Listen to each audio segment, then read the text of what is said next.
Hello learners, I'm Mubhay Sharma, Special Educator, and I welcome you all to Mission Abhyas YouTube channel.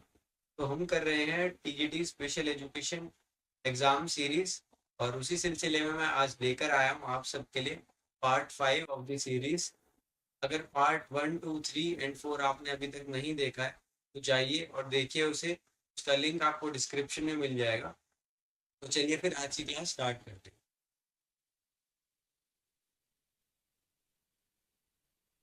तो question number 1 is echolalia is defined as. Echolalia को कैसे परिभाषित कर सकते हैं? Option A, singing consistently instead of using word to speak. Option B, repeating words and phrases that have been said by others. तो दूसरों द्वारा कहे गए वर्ड्स और फ्रेजेस को रिपीट करना। Option C, using no words और साउंड, बिना वर्ड्स और साउंड्स को यूज किए अपनी बात को कहना। Option D, speaking monotone, monotone में बातचीत करना। तो here the right option is option B, that is repeating words and phrases that have been used by others. तो अब इसकी एक्सप्लेनेशन को देख लेते हैं। इकोलेलिया और इकोफ्रेजिया is the action of repeating what someone else says. The repetition could be word or phrase. तो दूसरों द्वारा कही गई कोई भी बात या वर्ड या फ्रेज हो सकती है, उसको रिपीट करे जाना ही या उसको बार बार दोहराने जो होता है उसको हम कहते हैं echolalia. This behavior is automatic and non-voluntary. You don't mean to do it. It's common among the toddlers who are learning how to talk and people diagnosed with autism spectrum disorder. तो ये एक basically behaviour है जो कि automatic ही अपने आप हो जाता है और ये जनरली देखा जाता है टोडलर्स में, यानी जो बच्चे हैं उनमें, छोटे बच्चों में, जो कि बोलना सीख रहे हैं, या फिर उन लोगों में भी ये पाया जाता है जो डायग्नोज हो चुके हैं ऑटिज्म स्पेक्ट्रम डिसऑर्डर से। तो नीचे मैंने एक इमेज लगाई है किसी बच्चे की जिसने एक वर्ड सुन लिया है। वो वर्ड है are you talking to me, तो वो वही रिपीट करे जा रहा है। And why is repeating? Because he is affected from the echolalia. So echolalia में यही होता है। Now let's move to the next question. Which among the following is not a blood related disorder? इनमें से कौन सा रक्त संबंधी विकार नहीं है? So option A is thalassemia, option B haemophilia, option C sickle cell disease, option D Parkinson disease, या option E A B and C. So thalassemia तो आंसर नहीं है, ना ही हेमोफीलिया है, ना ही सिकल सेल डिजीज है, बिकॉज ये तीनों के तीनों ही एक ब्लड रिलेटेड डिसऑर्डर्स है और यहाँ पर पूछा है not a blood related disorder. So जो राइट ऑप्शन है वो है option D, that is Parkinson disease. तो चलिए पार्किंसन के बारे में थोड़ा जान लेते हैं। Parkinson disease is a progressive disorder that affects the nervous system and the parts of the body controlled by the nerves. तो एक पार्किंसन जो डिजीज है एक प्रोग्रेसिव डिसऑर्डर है जो कि हमारे नर्वस सिस्टम पे अटैक करता है या हमारे नर्वस सिस्टम को अफेक्ट करता है। The body of the affected person started shaking. तो जो है शेकिंग ऑफ द बॉडी होने लगता है, बॉडी हिलने लगती है एक तरीके से पार्किंसन डिजीज में। The the progression is very slow. Symptoms usually appears after the 70 or 80% of the nerve cells get damaged. तो जो 70 से 80% जब हमारी नर्व सेल डैमेज हो जाती है, जब जाकर कहीं हमें इसके सिम्टम्स दिखाई देते हैं। और जो ये प्रोग्रेशन है वो एकदम स्लो होता है, तो इसलिए उसका पता भी नहीं लग पाता। This disease is named after the British physician James Parkinson. तो ये जो डिजीज है नेम्ड है आफ्टर द जेम्स पार्किंसन, जो कि एक फिजिशियन है, ब्रिटिश फिजिशियन जो है उनके नाम पर ये है disease. He described first time his book named in Introduction to Shaking Palsy। तो उन्होंने जो बुक थी शेकिंग पालसी पर, उन्होंने इंट्रोडक्शन टू शेकिंग पालसी उन्होंने अपनी एक किताब लिखी थी जिसमें उन्होंने पहली बार इसका डिस्क्रिप्शन दिया। Which is the other name of Parkinson disorder? Shaking palsy भी हम जो है पार्किंसन डिसऑर्डर को कहते हैं, जो कि इसका दूसरा नाम भी है। उसको भी आप याद रखने की कोशिश करना। Shaking palsy is the other name of Parkinson disorder.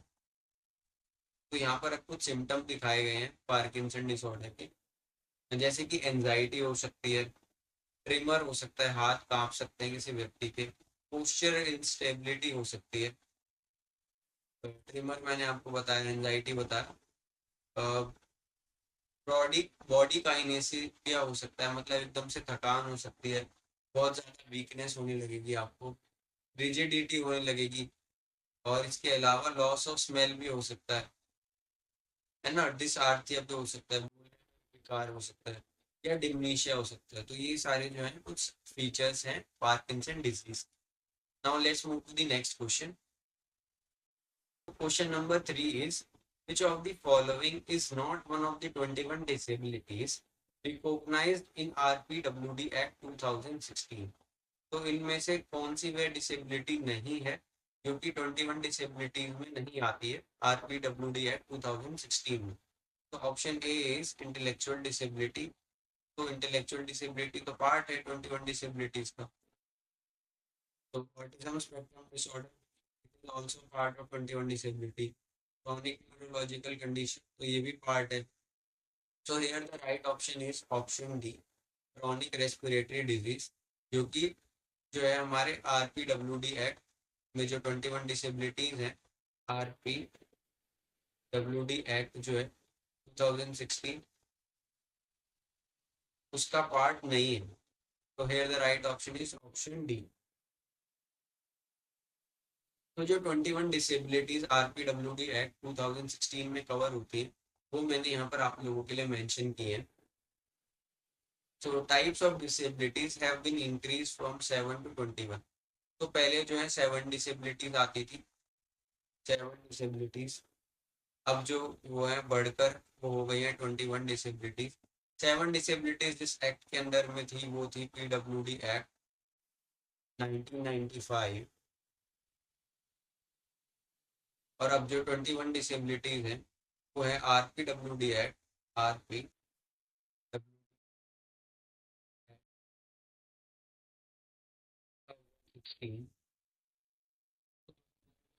Disabilities है वो यहाँ पर मेंशन है, जैसे कि blindness, low vision, leprosy cured person, locomotor disability, dwarfism, intellectual disability, mental illness, cerebral palsy, specific learning disability, speech and language disability, hearing impairment, muscular dystrophy, acid attack victims, Parkinson disease, multiple sclerosis, thalassemia, hemophilia and sickle cell disease, and autism spectrum disorder, chronic neurological condition, and last one is multiple disability in deaf blindness।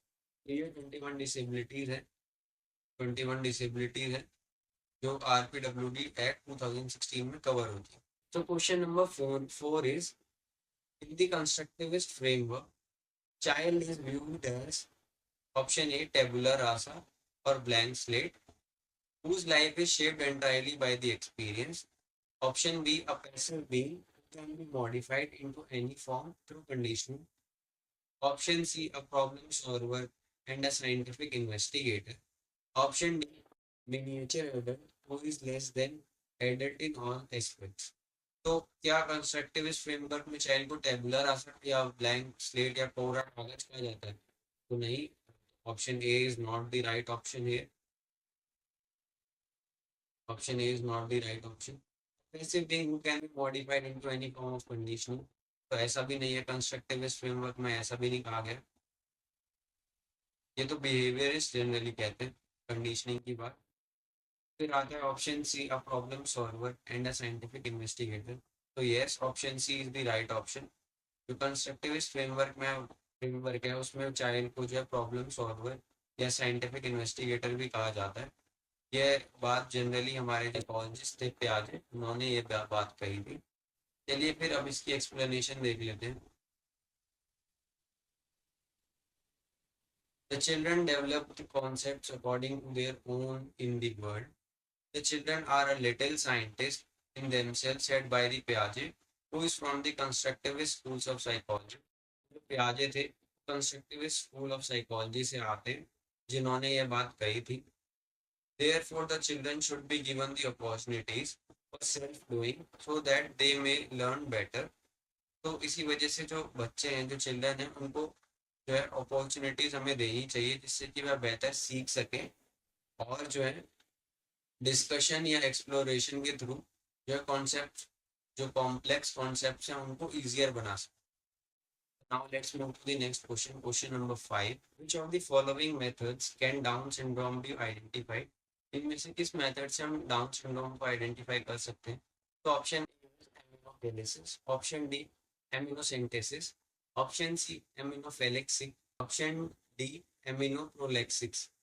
So here the right option is option number B, that is aminosentesis. अब इसकी explanation को देख लेते हैं basically इस method की. So option B is the right option, and explanation basically says aminosentesis is a method used to identify Down syndrome. It involves the extraction of a small amount of amniotic fluid from the amniotic sacs around the fetus. तो synthesis जो एक method है उसको use किया जाता है down syndrome को identify करने के लिए. इसमें बेसिकली जो है एमिनोटिक फ्लूइड है उसको कलेक्ट किया जाता है जो कि होता है हमारे एमिनोटिक सैक जो कि अराउंड होता है फीटस के अराउंड जो होता है उसके पास ये पाया जाता है. The fluid contains foetal cells that can be analysed for genetic abnormalities including Down syndrome. तो जो है ये फ्लूइड कलेक्ट किया जाता है बेसिकली, इसके अंदर जो है कुछ एक इंफॉर्मेशन होती है जेनेटिक एबनॉर्मेलिटीज को लेकर जिसको टेस्ट करने के बाद जो है पता लगाया जा सकता है डाउन सिंड्रोम के बारे में, including Down syndrome. Amniocentesis is typically performed between 15 to 20 weeks of pregnancy and is considered a reliable diagnostic test for detecting the chromosomal disorders. तो जो ये है टेस्ट है बेसिकली 15 से 20 वीक ऑफ प्रेगनेंसी में. तो जब कोई महिला 15 से 20 वीक ऑफ अपने प्रेगनेंसी में होती है तो तब इस टेस्ट को बेसिकली कंडक्ट किया जाता है एक, और ये एक रिलायबल टेस्ट है हमारे जो डायग्नोस्टिक टेस्ट है उसका, और जो है ये डाउन सिंड्रोम को पता लगाने में काफ़ी हेल्पफुल होता है. यहाँ पर आप देख सकते हैं मैंने एक इमेज भी लगाई है एमिनोसेंटेसिस की जिसमें बेसिकली एक सिरिंज की मदद से जो है फ्लूइड को कलेक्ट किया जा रहा है. And after collecting this fluid इस पर हमारे डाउन सिंड्रोम को पता लगाने के लिए एमिनोसेंटेसिस जो टेस्ट है उसको परफॉर्म किया जाएगा. Question number 6. How do you cure stuttering? So option A is conducting speech test, option B medicine, option C prolonged speech, option D purposeful speech. तो हम क्योर कैसे कर सकते हैं बेसिकली स्टटरिंग को? तो स्पीच टेस्ट करके तो हम क्योर कर नहीं सकते, ना ही इसका क्योर आज तक मेडिसिन में मिला है. तो ऑप्शन बी भी गलत हो गया. पर्पसफुल स्पीच से भी नहीं ये ठीक हो सकती. तो here the right option is option C, that is prolong speech. अब इसकी एक्सप्लेनेशन को थोड़ा देख लेते हैं. It involve speaking slowly and stretching out syllables and sound. तो जो प्रोलॉन्ग स्पीच है वो टेक्निक है जो कि यूज होती है ट्रीटमेंट ऑफ स्टटरिंग में. और इसमें बेसिकली क्या होता है, हमें स्लोली बोलना होता है एंड स्ट्रेच करना होता है सिलेबल्स पे और साउंड्स पे, जो कि which helps to reduce the frequency and severity of the stuttering, जो कि कहीं ना कहीं हेल्प करती है या रिड्यूस करने में फ्रीक्वेंसी ऑफ स्टटरिंग को. This technique allows the person to have a better control over their speech and improve their frequency. अब फ्रीक्वेंसी या फ्लुएंसी जो है उसको भी इम्प्रूव करने में ये किसी व्यक्ति की हेल्प करती है. By speaking in a slow and deliberate manner, individual who stutter can break the cycle of disfluency and develop more. तो स्लो और डेलिबरेटली अगर हम इस टेक्निक को यूज करें तो किसी भी व्यक्ति की स्टटरिंग को स्टटरिंग को वो कम कर सकती है और जो उनकी स्पीच है उसको बेहतर बना सकती है. तो now let's move to the next question. Question number 7. On the basis of affected organ how much body is affected in hemiplegia? Hemiplegia में कितनी जो है हमारी बॉडी को अफेक्ट होती है. On the basis of affected organ हमें बताना. Option A is one leg and one hand, that is one side of the body. Option B both the hands, यानी दोनों हाथ, ऑप्शन सी बोथ फीट यानी दोनों पैर, ऑप्शन डी होल बॉडी यानी पूरी पूरी बॉडी अफेक्ट होती है, and option E is both the legs and both hands. So hemiplegia की यहाँ पर बात की गई है on the basis of affected organ. तो यहाँ पर जो राइट ऑप्शन है वो होगा option number A, one leg and one hand, that is one side of the body. Cerebral palsy का टाइप्स ऑफ सेरिब्रल पाल्सी काफी सारे हो सकते हैं, यहाँ पर कुछ डिस्क्राइब किए हैं मैंने। फर्स्ट वन इज मोनोप्लीजिया, जिसमें बेसिकली जो है हमारा कोई भी एक ऑर्गन जो है बॉडी का वो अफेक्ट होता है मोनोप्लीजिया में। एक हाथ एक पैर कुछ भी हो सकता है, यहाँ पर बेसिकली इस व्यक्ति का एक हाथ अफेक्टेड है। फिर आता है हेमीप्लीजिया, जो कि हमारे क्वेश्चन में भी पूछा गया है, जिसमें बेसिकली हमारी एक साइड जो है लेफ्ट या राइट कोई भी हो सकती है, जिसमें one leg and one hand, और साथ में जो one side of the body है वो अफेक्ट होता है हेमीप्लीजिया में। फिर आता है डाइप्लीजिया। तो डाइप्लीजिया में आपके हो सकता है दोनों पैर भी अफेक्टेड हो या दोनों हाथ भी हो, है ना। तो या तो दोनों हाथ अफेक्टेड होते हैं या दोनों पैर अफेक्ट होते हैं डाइप्लीजिया में। ठीक है, तो नाउ लेट्स सी दी क्वाड्रीप्लीजिया। क्वाड्रीप्लीजिया ऐसी टाइप है सेरिब्रल पाल्सी का जिसमें पूरी की पूरी बॉडी ही अफेक्ट हो जाती है किसी भी person.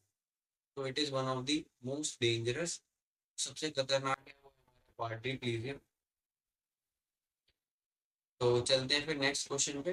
Now see the question number 8। Soda is a type of, soda या खाने वाले सोडा की बात नहीं की गई है ना, पीने वाले सोडा की बात की गई है। सोडा यहाँ पर बेसिकली एक स्पीच डिसऑर्डर है। ये स्पीच डिसऑर्डर में भी आर्टिकुलेशन डिसऑर्डर है, स्टटरिंग डिसऑर्डर है, फ्लुएंसी डिसऑर्डर है, क्लटरिंग डिसऑर्डर है, ये आपको बताना है। तो सोडा जो है ना ही एक स्टटरिंग डिसऑर्डर है, ना ही क्लटरिंग डिसऑर्डर है, ना ही एक फ्लुएंसी डिसऑर्डर है। तो सोडा इज बेसिकली एक आर्टिकुलेशन डिसऑर्डर है, and SODA stand for substitution, omission, distortion and addition. चलिए इसकी एक्सप्लेनेशन को थोड़ा अच्छे से देख लेते हैं। SODA stand for substitution, omission, distortion and addition, and it's a type of articulation disorder. तो सोडा में बेसिकली क्या होता है, सब्स्टिट्यूशन, जैसे कि सोडा में first word stand for S, S stand for substitution. Substitution या basically replacing of one sound with another होता है।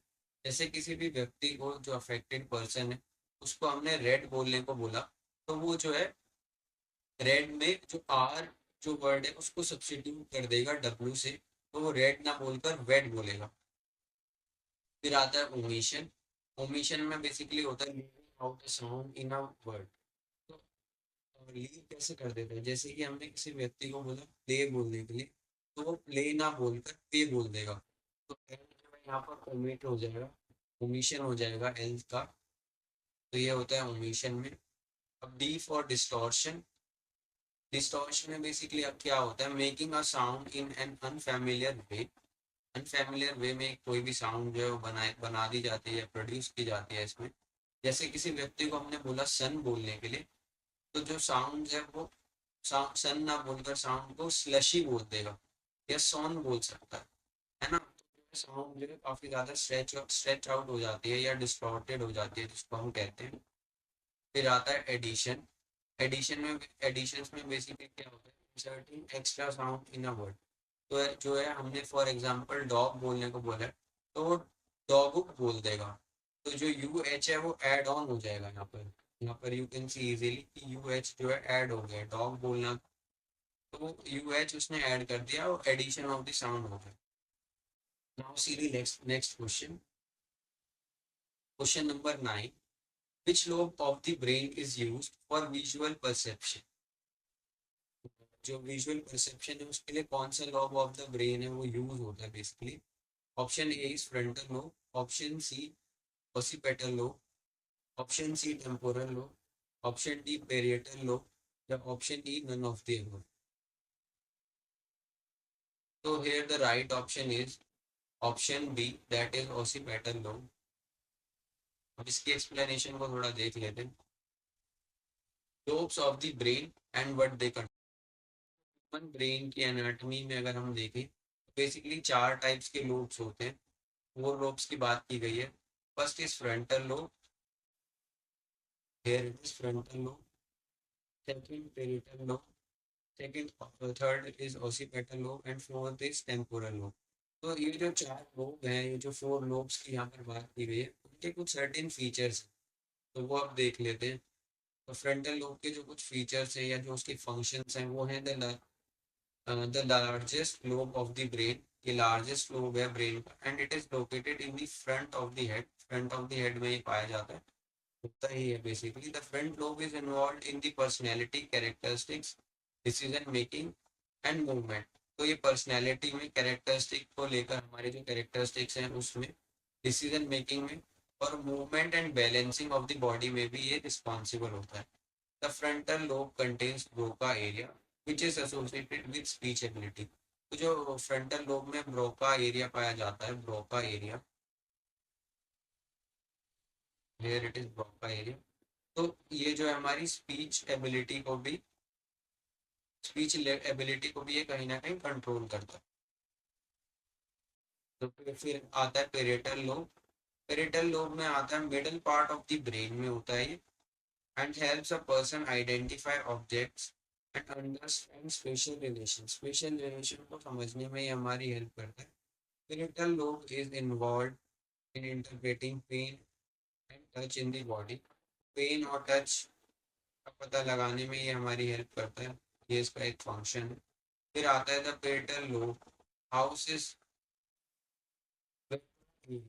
which helps brain understand the spoken language। तो जो है स्पोकन लैंग्वेज को भी समझने में हमारी हेल्प करता है कहीं ना।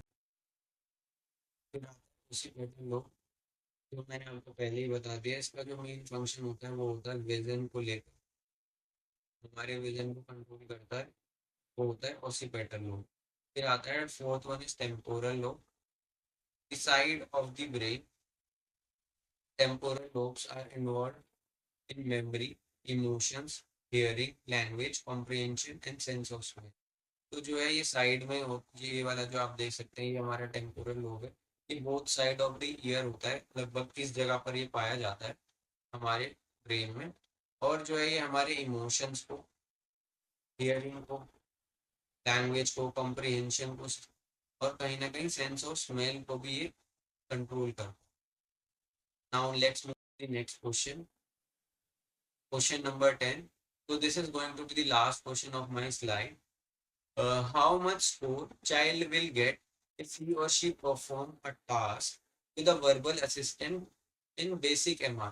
तो जो बेसिक MR जो टेस्ट है उसमें जो है अगर टास्क अगर है किसी को हमने दिया है, तो वर्बल असिस्टेंस अगर कोई किसी को हम देते हैं तो वो उसको कितना स्कोर मिलता है, इंडिपेंडेंटली ना कर कर वर्बल असिस्टेंट को दे रहे हैं, उसको स्कोर कार्ड में कितना स्कोर मिलेगा। So option A is score 4, option B score 5, option C, option C score 3, option E score 1।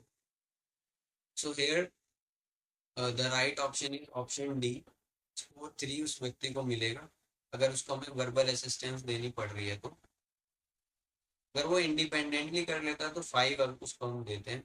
इसी तरीके से कैटेगराइजेशन है बेसिक एमआर में, जो है हमारे जो बेसिक एमआर जो असेसमेंट टेस्ट है उसमें इसी तरीके से कैटेगराइज किया गया स्कोर को। चलिए फिर एक्सप्लेनेशन में इसको जानते हैं। Basic MR basically stand for Behavioral Assessment Scale for Indian children with mental retardation. So basic MR की full form दी गई है Behavioral Assessment Scale for Indian children with mental retardation. It is designed to provide a means of assessing the functional abilities of adults with disabilities by focusing on our practical abilities as well as a problem behavior. The scale provide an alternative aspect that should be very useful and professional। तो ये basically जो है assessment करने के लिए जो children with हमारे intellectual disabilities होते हैं उनके प्रॉब्लमेटिक बिहेवियर को समझने में और उनकी फंक्शनिंग को समझने में हेल्प करता है कहीं ना कहीं। फिर अब हम इसकी स्कोरिंग देख लेते हैं क्या कैसे होती है। स्कोरिंग जो है एज फॉलोज, अगर टास्क अगर हम किसी को देते हैं करने के लिए, अगर बच्चा जो है वो इजीली कर लेता है इंडिपेंडेंटली तो उसको 5 स्कोर दिया जाता है। अगर उसको क्लू देना पड़ता है हमें तो वो 4 पॉइंट्स मिलते हैं। अगर वर्बल असिस्टेंस देते हैं तो उसको 3 पॉइंट्स मिलते हैं, आप देख सकते हैं। सोमैटिक असिस्टेंस यानी काइंड ऑफ फिजिकल असिस्टेंस होता है ये।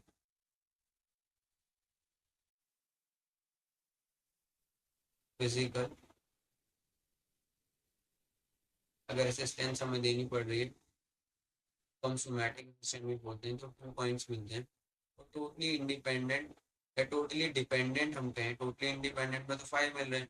तो अगर टोटली इंडिपेंडेंट ना अगर वो करता है तो 5 मिलते हैं, और अगर वो टोटली डिपेंडेंट होता है व्यक्ति तो उसको मिलते हैं 1 पॉइंट ओनली, या फिर नॉट एप्लीकेबल में उसको 0 पॉइंट मिलते हैं। So guys, this is the last question of slide. I hope आपको आज की क्लास पसंद आई होगी। Thank you so much. अगर आपको क्लास पसंद आई है तो do like and subscribe our channel mission Abhyas, and do connect to our Telegram group also, जहाँ पर आपको ये अमेजिंग पीपीटी मिल सकती है। आई होप आपको आज की क्लास पसंद आई होगी। तो टेलीग्राम ग्रुप से जरूर जुड़ना, और वहाँ से आपको पीपीटी मिल सकती है। And for the amazing content, to like and subscribe mission Abhyas, क्योंकि अभ्यास से ही होगी परीक्षा पास।